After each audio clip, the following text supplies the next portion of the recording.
Hi, everyone. Welcome back. Windsor and I are here to kind of spend some time answering your questions tonight. For those of y'all that don't know, my name is Mackenzie. I am an advocate for OCD, and this is Windsor. Windsor, you want to say a couple things about yourself really quick? My name is Windsor Flynn. Hi, I'm on the board of Made of Millions. I'm sure you've heard of them. If not, they are a nonprofit dedicated to changing the way the world views mental health. I also have an Instagram account where I talk mainly about what it's like living with OCD, and I'm here to answer some questions. Yeah. All right. So we're just going to start. So this is a question, just the end of it is the question is not sure if it's common to have a fear of being delusional for obsession on schizophrenia. I think we kind of talked about this a little bit last week. It is a thing. I think I've seen it a lot in the OCD community where people feel like they might be something other than having OCD. So I think it is a common thing. To answer your question, Windsor, what do you think? Yeah, I mean, it's definitely a thing that people get stuck on, right? Especially a fear of having other mental health conditions. Schizophrenia is a big one. People think that it's really scary and it's easy to latch onto because I think the obsession comes from like some of the symptoms that are associated with schizophrenia, which would be like, I don't know, delusions, hallucinations, stuff like that. Like basically, like I think the fear is not knowing what's real or not, and that's super common for people with OCD. Like I think I remember I posted a post about it like in November, and there was like hundreds of thousands of people who were like, I have that same fear. So yeah, it's common, but when you're asking about your obsession, like if it's common or not, I think it's more of a reassurance base to like make sure that what you're experiencing is OCD and not schizophrenia or something else. Yeah, for sure. Yeah, I think OCD, I've talked about it before. Like my OCD makes me feel paranoid sometimes. And so like, I guess like, I think that's like a symptom of, I don't know. So I think, it's common to like, maybe I have this. I mean, a lot of people struggle with OCD, making them feel like they actually don't have OCD. So it's common. Yeah, it's common for it to do literally absolutely anything. I've just decided at this point. Yeah, it can be anything. So like finding out if an obsession is common or not, I think it's just to make yourself feel better, right? Well, if other people are experiencing it, then it has to be OCD. So I can stop worrying about it. But it's not really, finding that out isn't really gonna help you.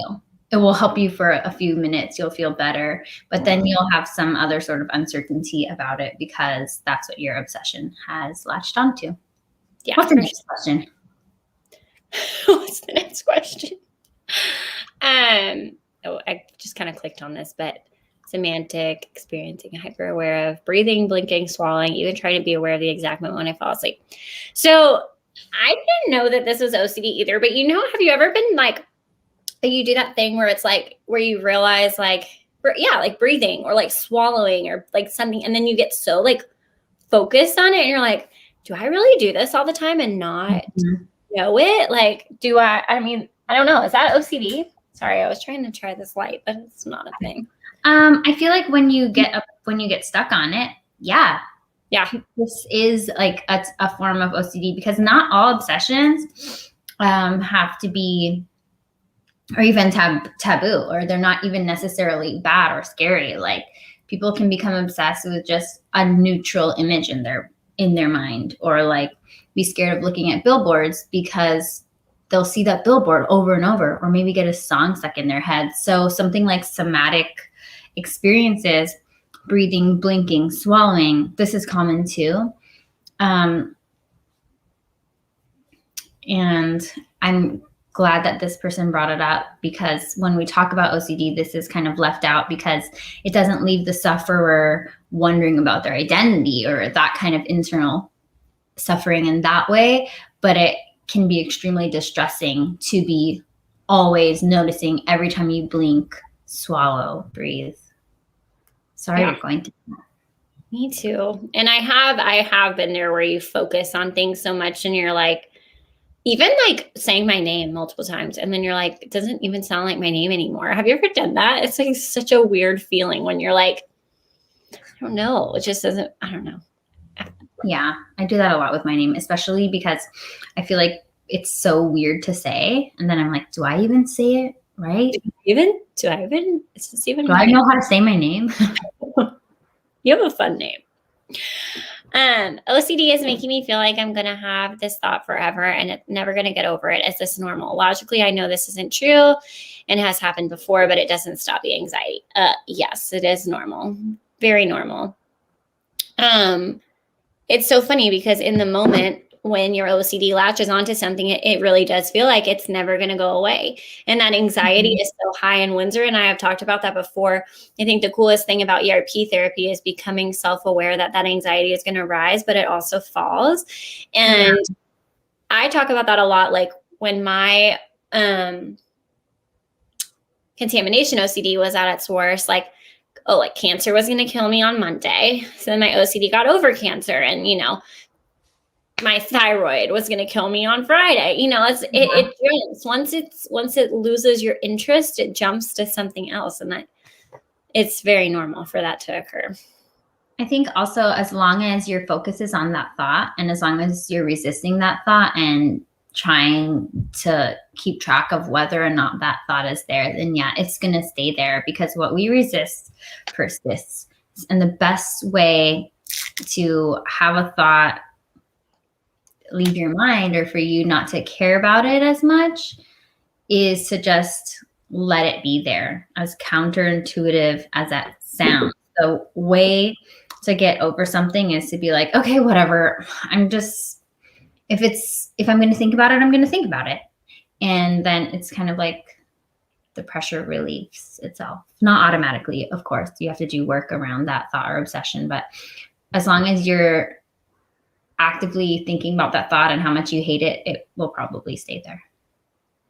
For sure.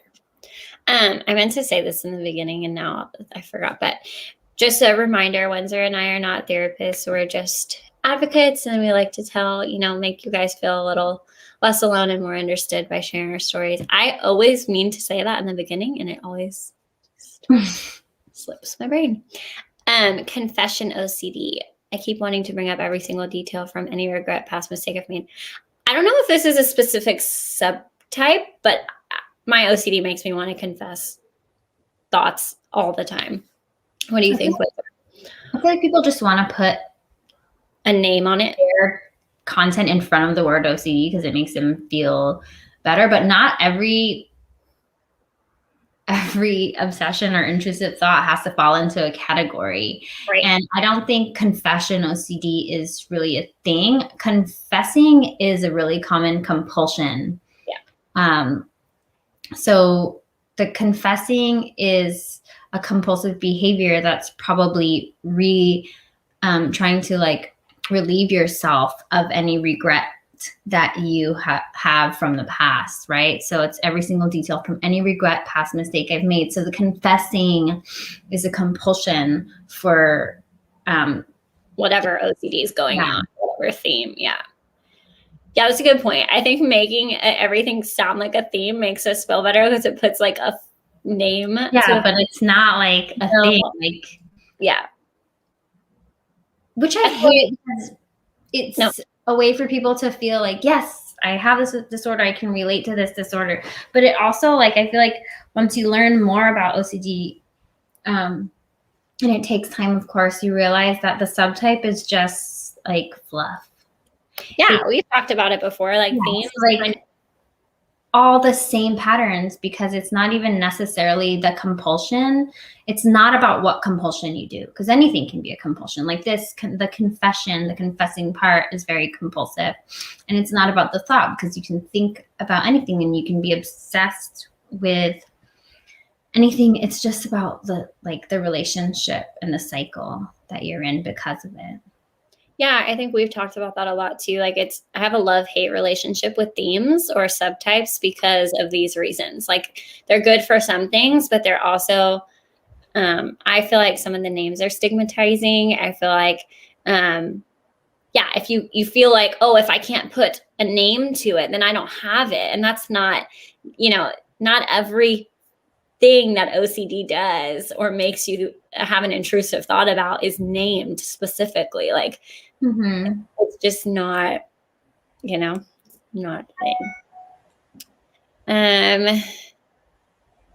Does OCD come into your head that says you want to do things, sometimes even about harming someone? So I haven't personally experienced this, but Windsor, I know you've kind of talked about harm OCD a little bit. So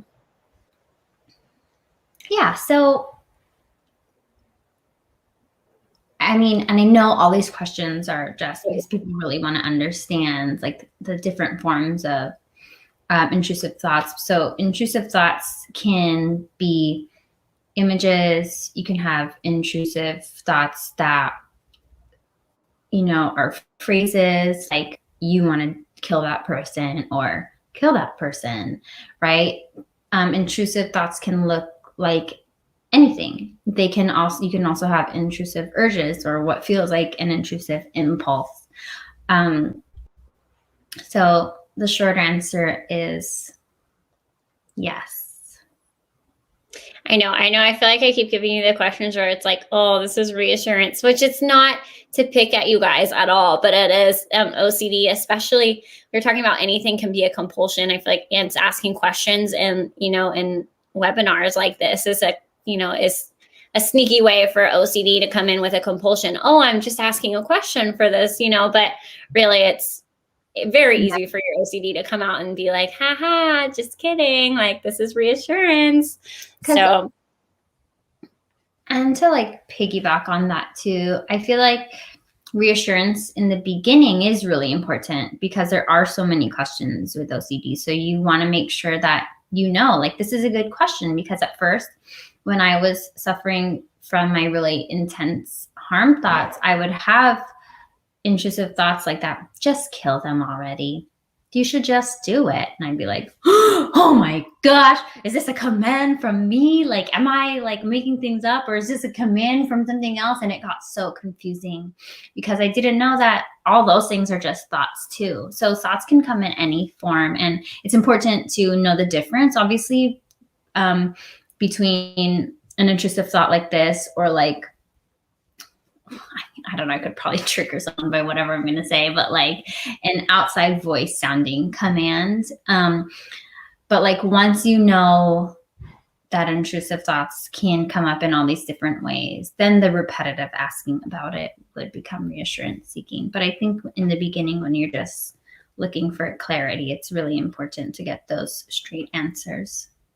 Yeah, because that's a good point. You really could be asking, it's one of those, we've talked about it a lot. Like I didn't realize a lot of the things that I do, a lot of my behaviors, a lot of, relationship OCD. I didn't even know that was a thing. So really being like, oh my gosh, wow, like that is OCD. I didn't know, sometimes it is not reassurance. It's just really wanting to know, is this OCD? Is this latching on to this, Yeah. I'm sorry. I just want to apologize that I'm eating my orange while I'm talking, but maybe this is a compulsion too. We can't be friends anymore. I was feeling a little bit nervous, and now I'm like, I need sugar. Why are you nervous? You're so good at these things. Well, I got a tetanus vaccine the other day, and I get nervous about that kind of stuff and side effects. So anytime I feel weird, or for the past like 48 hours, I've been like having to remind yourself that it's not because of the vaccine. Yeah, I'm like, am I going to die from the vaccine, or am I going to die because I'm hungry? I don't know. So So there's a lesson. Anything can be compulsion, guys. Two giant differences there. All right, let's see. Oh, Tori said hi. Hi, Tori. Existential OCD, how to deal with questioning reality. So existential OCD is, I think it is a subtype, legitimately. And the only experience I have with that is like literally watching when I watched The Truman Show as a kid, and I didn't realize again that was OCD, and being like, am I really here? Like, is this like a show and I don't know it? And like, is there like all this stuff going on? And like, I remember being like, what the hell? And then now, like years later, I'm like, oh wow, like that was OCD and I didn't even know it. I think that the best way to do this is to develop a mindfulness practice, because when you're dealing with an obsession like this, where you're questioning your reality, it's not even about really being triggered, right? The trigger is everywhere because you're just wondering if your perception is even real and if anything that is happening around you is real. So when you learn to ground yourself, like you can do deep breathing exercises or practice the grounding technique where you maybe name 5 things that you see, 5 things that you can smell, 5 things that you can hear, and you get yourself back into what it's like to be in your body instead of in your mind. Because when you're questioning reality, you're probably doing a lot of mental checking and a lot of like, is that real? I don't know. How can I look back into time and think of a moment when I knew it was real? And how does this compare? You know, you're spending a lot of time in the active, like compulsive rumination stage. And when you practice mindfulness, you can get yourself out of that thinking and more into observing. And I have found that to be really helpful. Yeah, thank you for sharing. I need to work on that. Especially when you feel that anxiety rising and like getting so like worked up and anxious, like that would be a good thing to use to like come back to center. Whatever it is, center. What is it? I think center. Statistically, do women have a hard time with their OCD during pregnancy, or does it flare?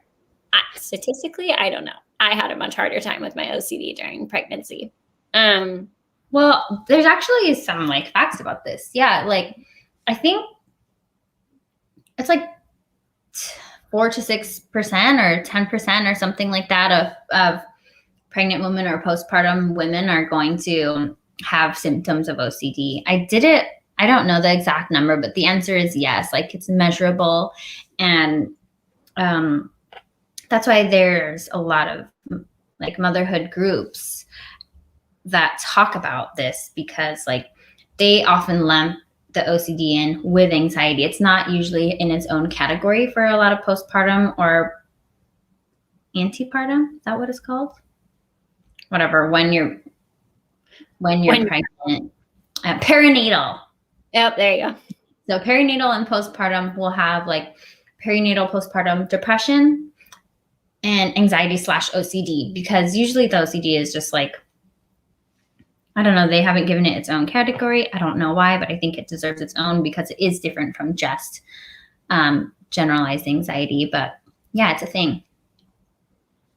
Yeah, and hormones, when you're pregnant, your hormones are, all over the place, and, breastfeeding, all of those things. I think mine with my contamination OCD, like being worried about myself, but then having, a human growing inside of me, I was like, oh no, like now I need to be extra, extra careful because it's not me, it's the baby. And oh my gosh, was that cheese pasteurized or unpasteurized? I don't freaking know, y'all. I went, that it's hard. It was hard for me, during pregnancy, not gonna lie. My OCD is loud.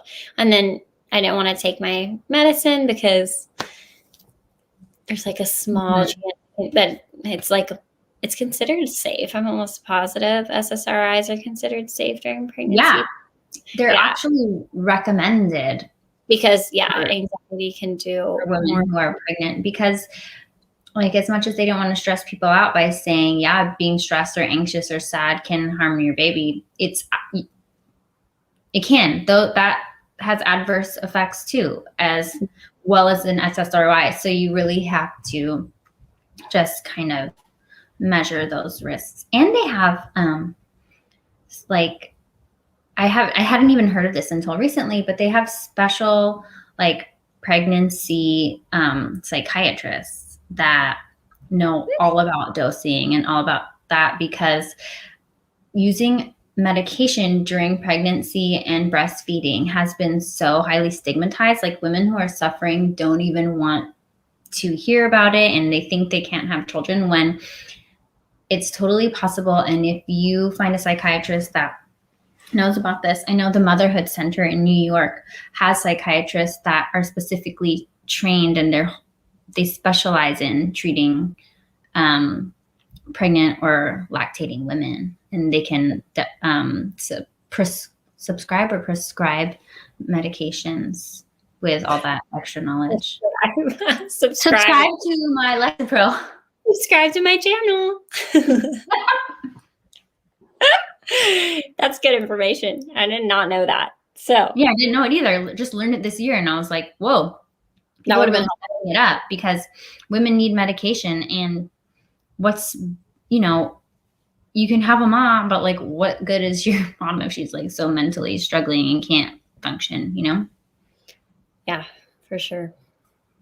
Today I've had a very anxious day going after doing ERP last night and writing my first script. I woke up in a panic.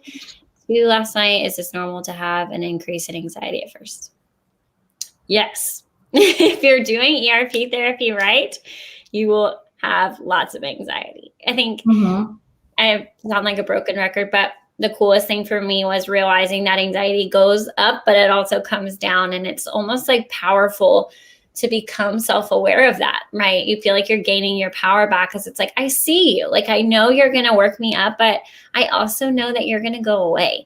And so, I think it's very, very normal in the beginning of ERP therapy, even now, to have an increased anxiety. For sure. You want to add anything, Lindsay?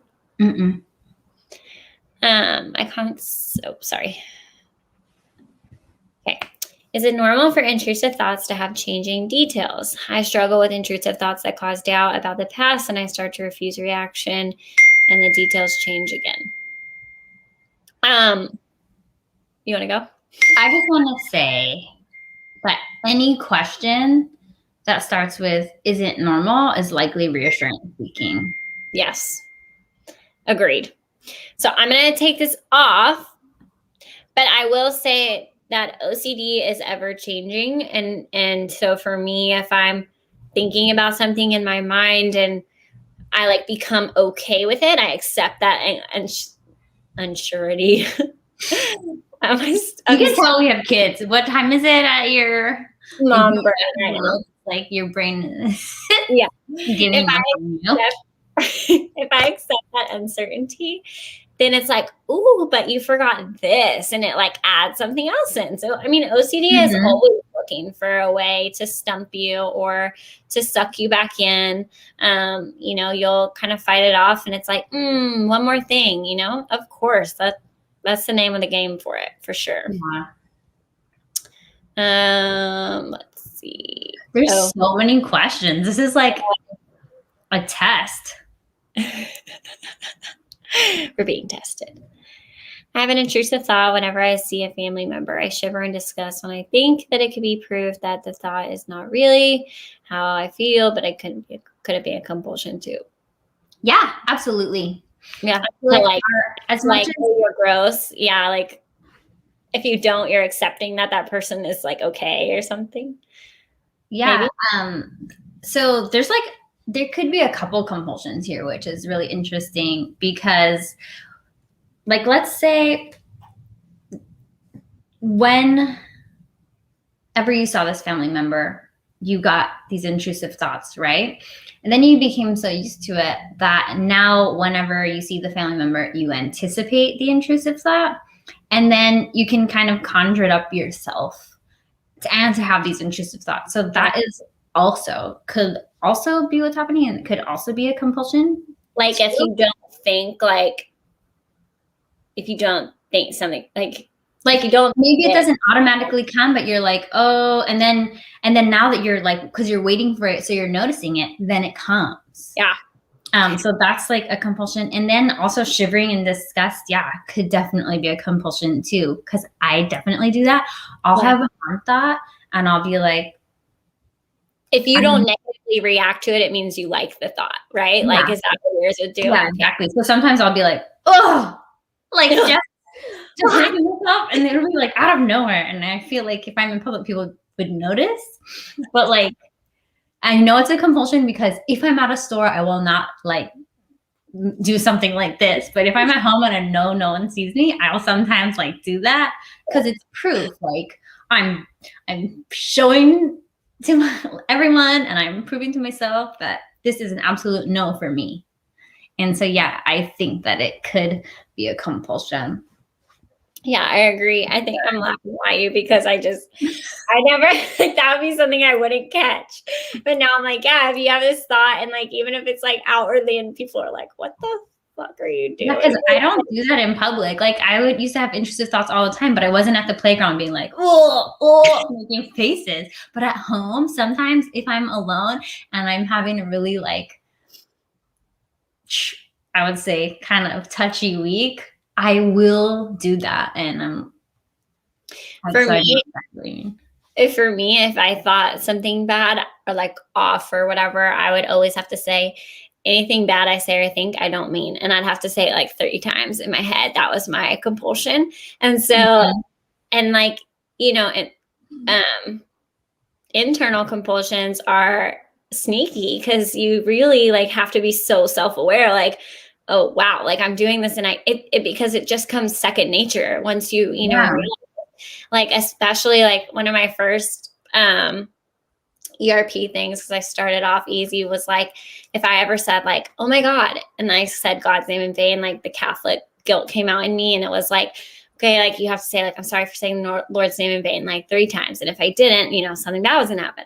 So like there were all these like mental compulsions that I didn't even realize I was doing until I sat down and like, I knew I was doing them, but not like once you sit and you call them out, you're like, wow, how there's a lot, and they're random and weird too. Yeah, like not only am I doing all these external ones, but I have all this shit going on in my head too. Yeah, for sure. Can OCD thoughts come and go, cycle between each other, and I get stuck every time they switch? Yes, OCD comes and goes. It's like a revolving door, right? No real rules with OCD except for you can be sure that there's going to be always something. Yeah. That's going to be like, hey, what's up? Never a dull moment. OCD is certainly always a pain in the ass. That is what it is.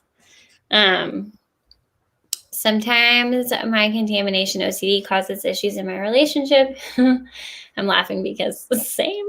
I expect my significant other to be as clean as me, which leads to conflicts. I know my expectations are unrealistic, unfair for them. Any advice? Montana's watching right now, so you can comment in there, hun. It'll be like when the people are like, oh, I just wanted to share my morning routine. I wake up at 4 a.m. and then I exercise, and the husbands are like, what? Yeah. When? One of my favorite things, not favorite, it's just I caught myself in it. Like I'll be like, oh my gosh, like my OCD, my contamination OCD will like, I try to lie, right? Like, oh, like I'm just trying to help. Like I know you need a fork. Let me go grab you one. And the Montana's like, I have one right here. I'm like, oh no, that one's got something on. Let me help you. But really, like, it's told like my OCD has told me like there's something wrong with it. So I'm like, oh, I'm doing you a favor. Like I'm helping you. Want me to help you? Oh, okay. Like I got you. Like, oh, let me help you with that hand sanitizer. Let me help you squeeze it. Like so you don't have to do it. Make sure you have enough. Yeah. But no, but really it's something that is a huge stressor in a relationship. It doesn't seem like it would be, but it is. Even in my relationship with like my mom, who is downstairs, and I've been with her for the past couple of weeks, and she's probably ready to like literally boot kick me out the door. Because OCD makes us micromanage situations and try to be in control of everything, and we're not. No matter how hard we try, somebody could still do something germs could still be on something. And it is a huge stressor on a relationship. I think the best advice that I can give is to be self-aware of it. If you're in ERP therapy, talk about, see if your partner can sit in with you on a session, and your provider can give you some advice on how they can best help you. Because if your partner kind of continues to give in and is kind of passive with it, it's not helping you, it's only hurting you. And so, when I was asking Montana to buy me 50,000 toothbrushes because every day something bad happened to my toothbrush, and he was finally like, I am not buying you another freaking toothbrush. I'm not doing it. I'm not doing it. He's like, if you want to do it, get your ass in the car and go to the store in the middle of the pandemic and you go get a toothbrush because you have a perfectly good one right here. And I needed that because it was ridiculous. I mean, if I added up all the money I have wasted because of, my contamination OCD saying something was bad. But, what about you? I think of your my advice is, if you have like the real advice that you should do, or that probably, because we can't give advice, right, or anything like that, but I know that my therapist would tell me to just do what the person without OCD does. Yeah. So really, the answer here is you need to just let them do what they have to do, and he shouldn't be making any adjustments for you, because that's just accommodating your OCD and your rituals and the rules, and it's just like feeding the monster. And something will come 5 minutes later. It's never going to end if you don't, as scary as it feels to stop it. Yeah. I like that though, because the more people accommodate your OCD, the louder it becomes, for me at least, for me too. Yeah. I think about everyone, it's the general rule. So earlier I said OCD has no rules, but this is the rule. It's the more you accommodate it and the more you listen to it, the worse it gets always. Yeah, I think that's a really good point, Windsor. And it's an important thing to remind yourself, like when you're in the thick of it and it's like, I just need you to, give me a clean fork or spoon or cup or whatever. Like, this one is dirty. I know it. It was too close to this person sitting next to me. Like, and like, that's just kind of an example for me. Like, it feels like if you don't do that, like, the world is going to end. And if you give in and you get something else, like 5 minutes later, the world is going to end for something else, and I think that's the coolest thing about ERP therapy is, like, it really is that if you take the power away, there's less power behind it. But if you give it. And at the end of the day, the world ending is really just you crying a lot. Yeah. Like, that's what happens. Yeah. Like, yeah. Exactly. Like, feeling so uncomfortable that you cry. And that's it. Nothing else happens after that. I want to say here, because, like, I think this would be a cool thing for us to talk about for a second. Do you ever, with your hubby, think like, because I oftentimes find myself doing this, I'm like, if the shoe was on the other foot, would I be able to put up with all the bullshit that? No, like, you are so annoying. Yeah, right? Like, I try to do that because they're just like saints, really. Like, I mean, it's amazing to have people that love you through it, and there are people that will love you through it. But, like, I think the biggest thing for me is, like, I needed to start helping myself, because I was not only hurting me, but I was hurting everyone around me and exhausting everyone around me. And so the biggest thing is, like, we can't control that we have OCD, but you can control helping yourself. And if you don't do anything to help yourself, you're not helping anyone around you either. What do you think? I think it's exactly the same thing too. And especially in being in a relationship, like, in the beginning, people are more accommodating.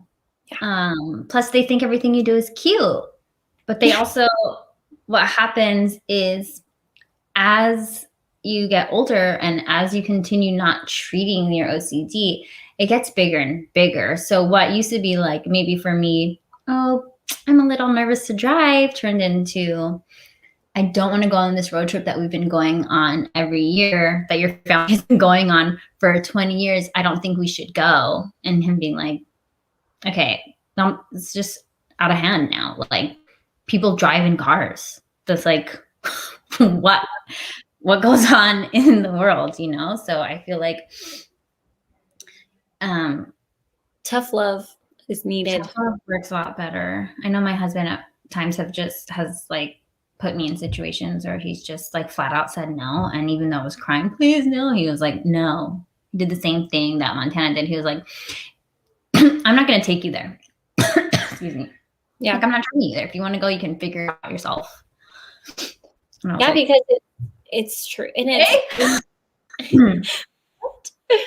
like, yeah, when you realize you've capped the tank out on like their ability to like continue putting up with your bullshit, you're like, what did you just? And then you just realize how bullshit it is. You're like, okay, so I have a choice here, but you know, like the choice is always there. The choice is always there, whether or not someone is willing to accommodate you or not. The choice is always the same.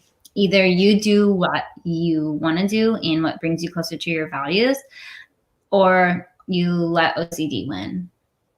Yeah, I think it's so true, right? You have this choice to, if you put it in perspective when you're level-headed, like, and you're like, whatever OCD is telling me right now, like, it's never told me the truth. It's always lying to me. And so I can give in, I can push my relationship further. I can push, you know, this fight further that I'm having with, you know, my partner or my family, and realize that OCD is always lying and this doesn't even matter. Or I can do the hard thing and not give in to OCD and help my relationship, push my relationship in a good way, push my, you know, recovery in a good way. So that's what I always try. Like, the fear that OCD is giving me is not real, right? Like, the reality isn't real. It's irrational. But what's rational and what is real is, if I keep not helping myself, I could push my relationship away. I could push my friends away. I could, you know, all there are real consequences to having OCD, but it's not the ones that you think. Exactly. Agreed. Okay, sorry. Now I got lost. Here we go. How to challenge contamination OCD in the middle of COVID-19. I feel it's impossible when everyone and everything is telling you to wash your hands, disinfect, use hand sanitizer, etc. We talked about this last week. I think my provider told me, we ended up deciding to use the CDC's guidelines as my baseline, and anything I did above that was irrational, right? Anything I did above that was OCD. And that's kind of what I've used. That's not, you know, to say that that's for everyone, but for me, the line for rational and irrational became very blurred. And I was really just like, what am I supposed to do? I don't know if this is too much. I don't know if this isn't enough, you know? And so I try to use the CDC guidelines as my baseline. And you can tell when you're doing something extra. Mm-hmm. Like, you know it. If you're honest, yeah, you know, like, if you're honest with yourself in the moment, like, I've wiped this one grocery like 16 times, like, it's probably enough, you know? Mm-hmm. Yeah, it was never a guideline to clean groceries, I don't think, so I was already doing enough. But just cleaning groceries too, and then it just became really annoying. Well, then I started to think about, like, okay, well, now I have to somehow clean this poison off the package because the disinfectant is so strong. I was like, this is never going to end. Right? Like, I'm probably going to trigger someone, but, you know, I think trigger warnings are important for a lot of things. I think OCD is not one of them because you're avoiding things. But, you know, those commercials for like Roundup and like all the stuff, like, if you use Roundup and have cancer, like whatever, like you get a settlement of, I don't know.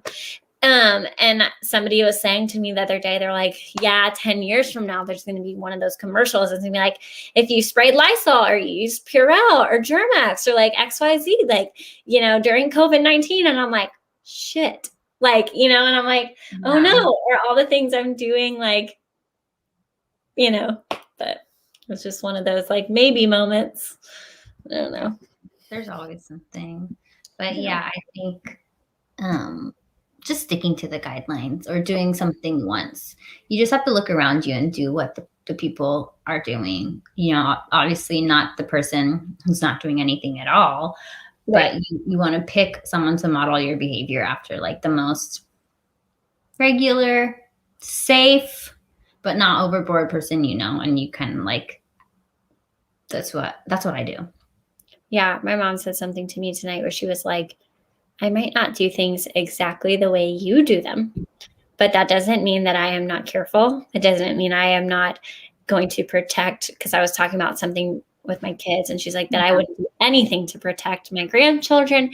And it really puts it in perspective, right? Like, because we take things overboard and I'm like, my mom loves and cherishes my children and she would never do anything, you know? So a good example of like what you're saying, like take what people that are rationally thinking all the time are doing and realize like they wouldn't do anything to purposely harm anyone. So, you know, like if they're not wiping down the whole playground when your kid is playing, like maybe you don't have to wipe down the whole playground while your kid is playing. I don't know. Just random things.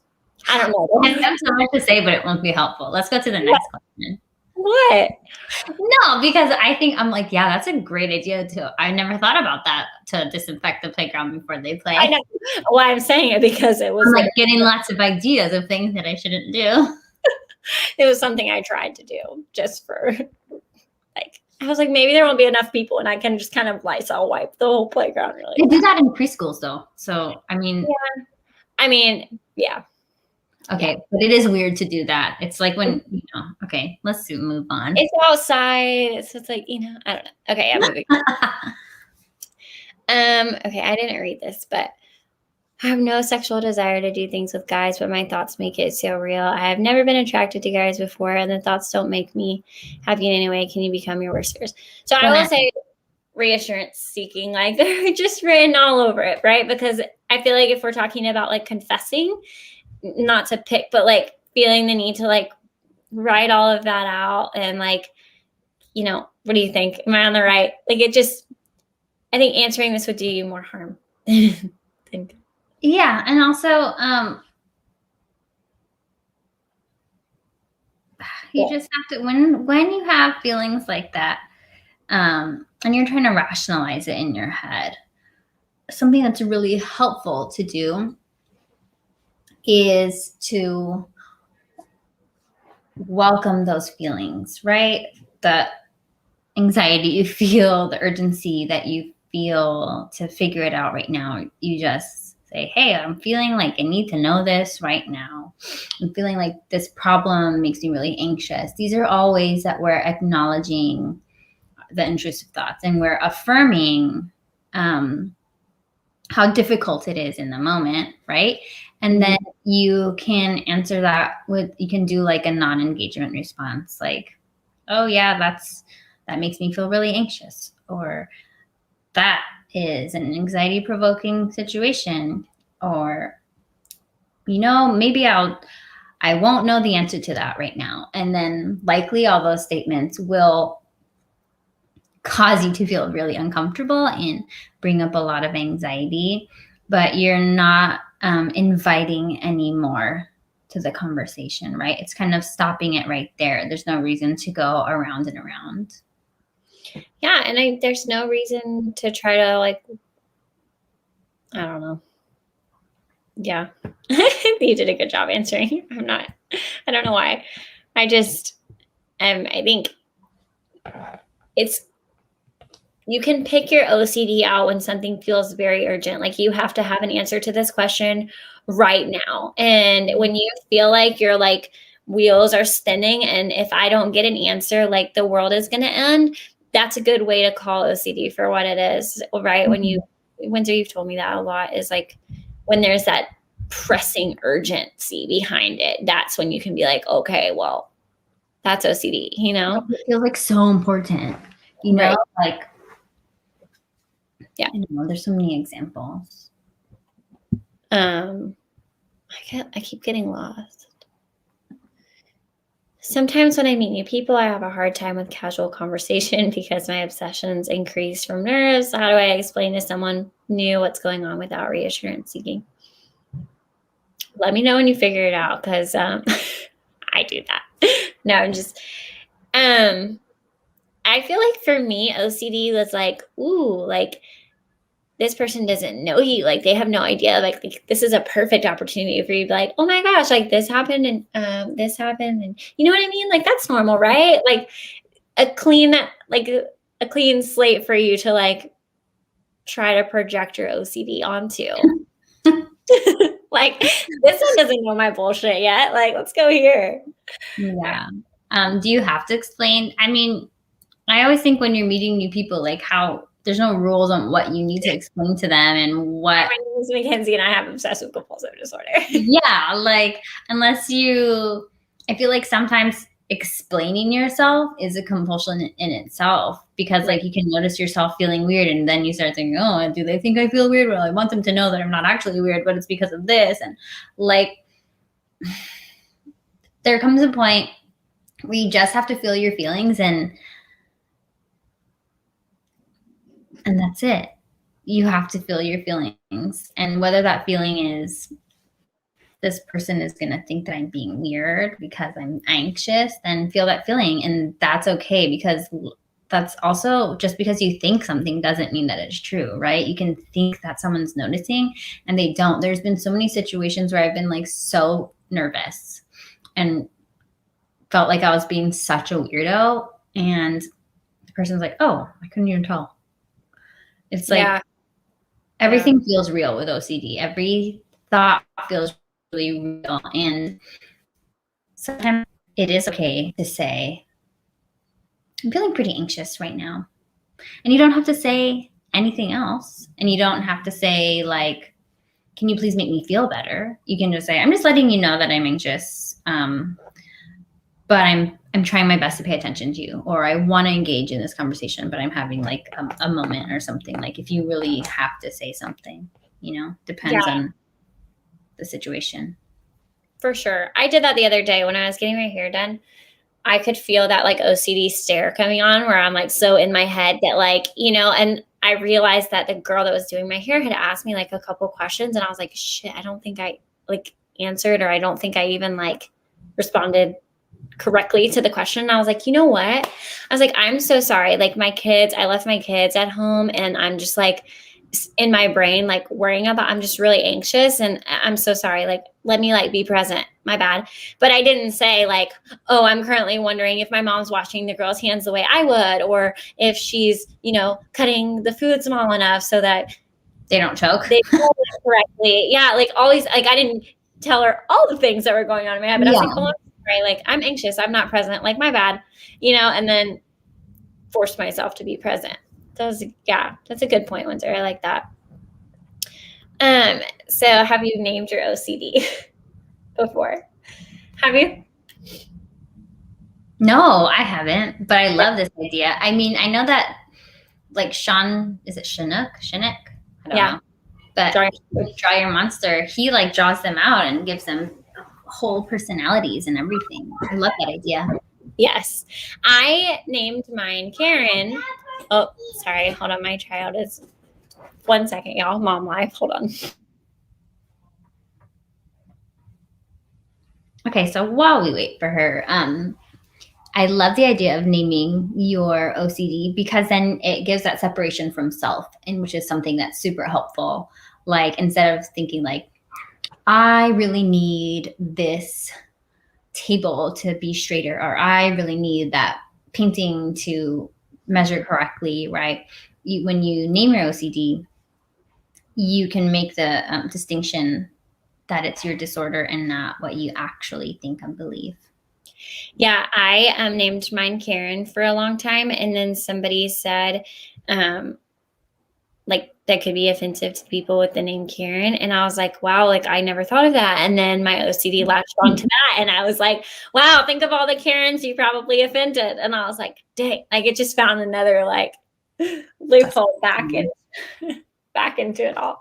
But I do like the idea of naming your OCD. I think any opportunity you can like laugh at it or diminish its hold on you with humor, or Windsor and I have taken lots of time to like laugh at ours, because it really is funny when you strip it all down. Like when you pull the irrational out, I mean, it's not all of it is funny, but how sometimes it can really be funny. Like, how was I that worried about that? Like, how did I do that? Like, I drove around the block like 6 times and had to explain to my friend, like, oh, like, sorry, I thought I forgot something. Or when my neighbor caught me with Nike socks on my hands opening my boxes because I didn't have any gloves. Oh my God. Is that in the beginning of pandemic when you were opening things? Yeah. So, you didn't have a glove at least? I didn't have gloves, so I had on Nike socks. I had Montana's Nike socks on my hands. Then that would definitely protect you. Yeah. She texted me and she was like, did you have socks on your hands? Wait, why did she text you? That's so weird. That's even weirder than having the socks on your hands.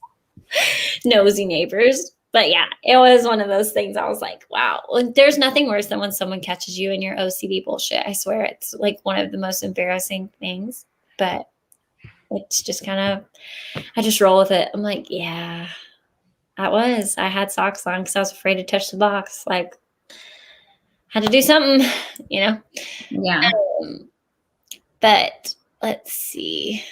I just want to pull this really fast because they said like intrusive thoughts. And I think it's important. I'll let Windsor kind of correct me if this is wrong, but it's not that we have more. It's just that we get stuck on them. Everybody has intrusive thoughts. And it's just, I feel like ours are like a pinball machine. They just bop it around in our head, and we have a hard time filtering them through, where other, people that don't suffer from OCD can let them pass right by. I think so too. Racing thoughts can be a symptom of like anxiety, and OCD is, causes a lot of anxiety. I think it is an anxiety disorder, right? Is it still included in that group? As far as I know. Yeah, I don't really know. Matt, just hey, if you're not following at Words Hug, you should follow at Words Hug. Yes, you should. Thank you for, what is it called? Narrating my pinball machine. But yeah, I just lost my train of thought. Sorry. Lately I've been telling myself thinking something doesn't make it more likely to happen. Thank you, Windsor. When I have intrusive thoughts, but now I'm thinking that's a compulsion. LOL. Probably. There you go. That's why we love Windsor so much. Let's see. It could be a compulsion, but it's like good to know that information, but reminding yourself each time, because it makes you feel better. Like, oh, that's not a worry. It's not going to happen. It's just another way of reassuring yourself. But a more helpful thing to do is to be like, oh yeah, that could happen. And then, you feel the anxiety a lot or a little. And then you like breathe through it, and you continue doing what you're doing while you feel the anxiety, without being like, I need this anxiety to leave my life in order for me to continue. Because you're allowed to continue doing whatever you're doing, even if you have intrusive thoughts and even if you have anxiety. So I think it could definitely be a compulsion. Okay. Oh, our faces are going to get cut off from them. I have ongoing issue with needing to perform a compulsion. Then everything I do from that point will build, which would cause me to go back and reverse or erase everything to go back to the original compulsion. I would give into the compulsion and could then move forward, although I was not going forward at all. Rather, I gave into the compulsion. Yeah, for sure. Yeah.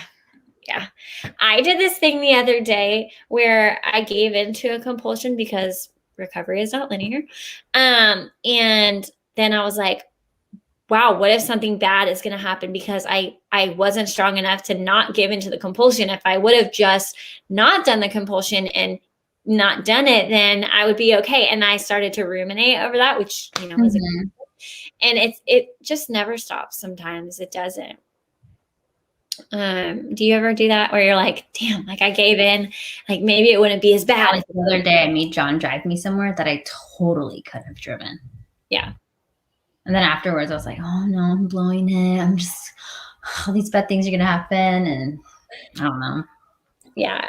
What did I do that? I did it, or I don't even know. But yeah, that happens to me a lot where I'm like, if I would have just done this one thing different, then, or if I didn't give into this compulsion and then I did the other one, maybe this thing wouldn't happen. Like, Yeah. It's going to feed on wherever and whenever it can. And when you start to give in, I think it's a good example. Like when you start to feed the compulsion with, doing it, all of a sudden all these other things pop up because you're giving that fear power by giving into the compulsion. So I think I see that a lot in myself when I do that. Like I start to give in, and then all of a sudden, when it was just this one thing that I needed to do to make my OCD happy, now there's 7 other things surrounding that one thing that I've got to do now because I did that one, All right, let's see. Let's do one more.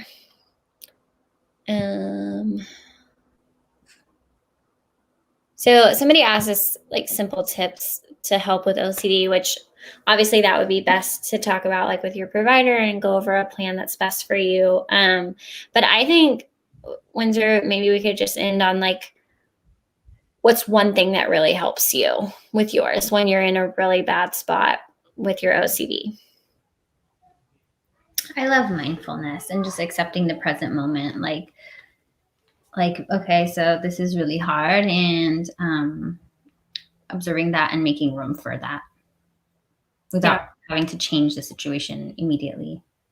I like that. And that's something I really need to work on. So I like that. I think for me, I try to, like I said earlier, I try to use humor in it.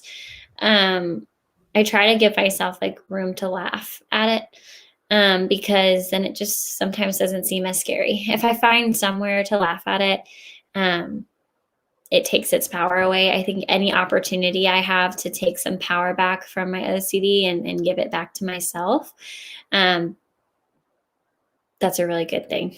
So I like to take any opportunity I can to be like, I see you, but not today. That too. Yeah. So we really appreciate you guys sitting and talking with us tonight. I think it's the second week in a row we've had questions literally the entire time. So thank you. If you guys are interested in ERP therapy, please head over to treatmyocd.com and you can sign up for a free 15-minute call with one of the intake specialists, and they would love to kind of help you get connected to care and understand OCDs, like how an OCD works, cost, all of those good things. But thank you guys so much for being here. Windsor, thank you so much for all these. Thank you. Being good. Have a good night. All right. Bye, you guys. Bye.